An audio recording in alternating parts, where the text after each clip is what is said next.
is the 257th day of the continued oppression and communication blackout faced by the people in Indian-occupied Jammu and Kashmir since India's illegal and unilateral action on 5th August 2019. It is regrettable that while the world grapples with the global health emergency, over 900,000 Indian occupation troops in the occupied Jammu and Kashmir continue their atrocities against innocent Kashmiris.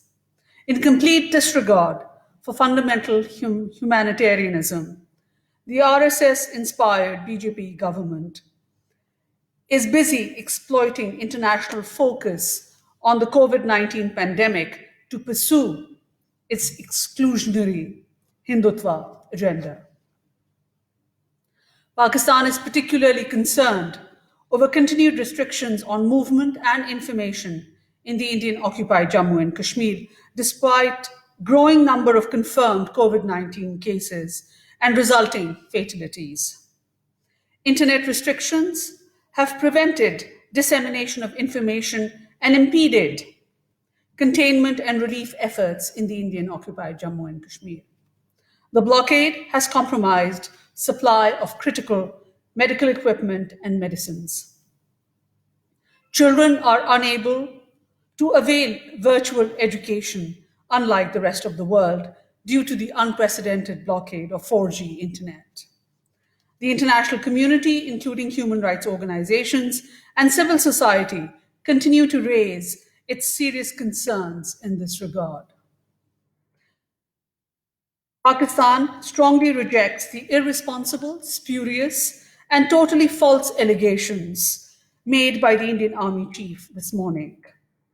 These baseless Indian allegations are patently designed to divert global and domestic attention from India's state terrorism and egregious human rights violations and clamping of fundamental freedoms in the Indian-occupied Jammu and Kashmir, particularly since 5th August.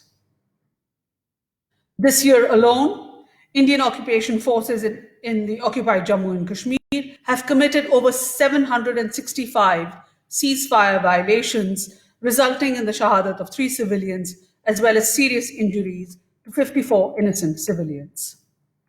In 2019, India had violated the ceasefire agreement 3,351 times. Pakistan will continue to respond to Indian belligerence in a firm and responsible manner. In the interest of regional peace and security, we remind India once again to respect the 2003 ceasefire understanding and maintain peace along the line of control. India must also allow the UN military observer group in India and Pakistan to play its mandated role as per the UN Security Council resolutions. On 12th April 2020, the Prime Minister of Pakistan appealed for a global initiative on debt relief, while noting that the COVID-19 pandemic has posed unprecedented health and economic challenges. The Prime Minister underlined that a global recession was certain and that the pandemic could not be contained without a strong and coordinated global response. In order to take Prime Minister's initiative forward, the Foreign Minister and the Advisor on Finance will continue reaching out to their respective counterparts for a strong and coordinated global response. The Prime Minister's global initiative has found resonance internationally, and various announcements have been made by multilateral institutions such as the UN, IMF, and the World Bank subsequently. On 15th April, the G20 finance ministers and central banks governors in their meeting have extended support to a time-bound suspension of debt service payments for the developing countries. They have also called upon all multilateral development banks to further explore options for the suspension of debt service payments while maintaining their current rating and low cost of funding.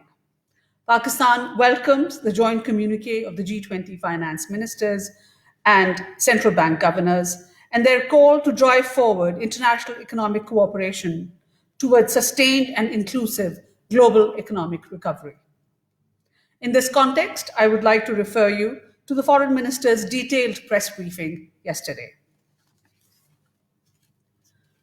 The International Atomic Energy Agency, IAEA, is providing Pakistan a polymerase chain reaction (PCR) machine, biohazard safety cabinets, test kits, and related consumables to help fight the novel coronavirus through the use of nuclear-derived technique.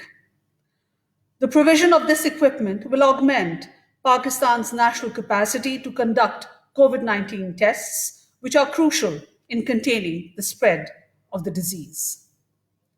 The Embassy of Pakistan in Vienna is coordinating with the IAEA for the equipment's early shipment to Pakistan.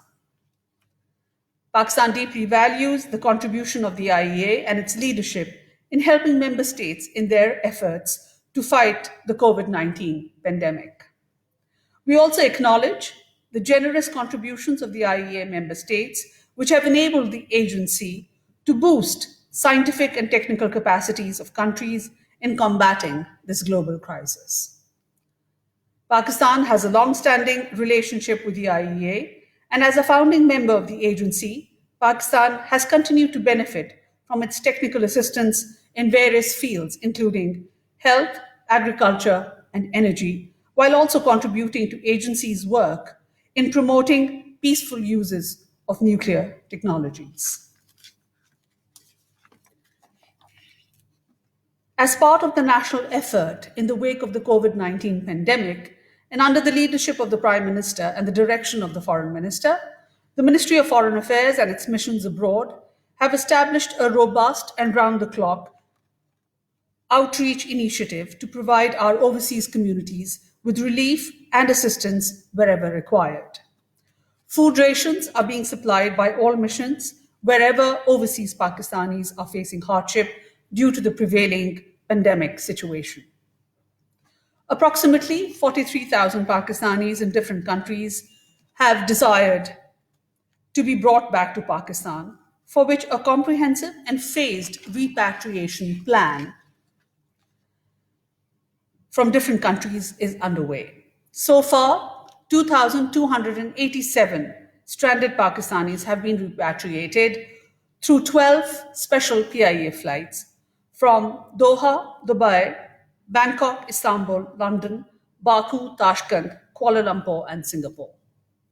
The second phase for repatriating our nationals has been initiated from 14 to 18 April through 9 more special flights that will bring approximately 2,000 Pakistani nationals back home. This includes approximately 474 nationals, mostly Umrah Zaireen from Saudi Arabia, 271 from Oman, 634 from UAE, 270 from Japan and Thailand, and 225 from Indonesia.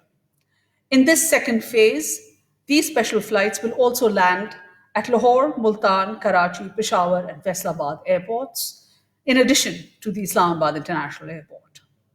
We take this opportunity to thank all the collaborating agencies of the host governments in all these countries for their cooperation in facilitating a safe and smooth return home of all our people. Thank you. As always, the responses to your questions will be uploaded on our website shortly. Thank you.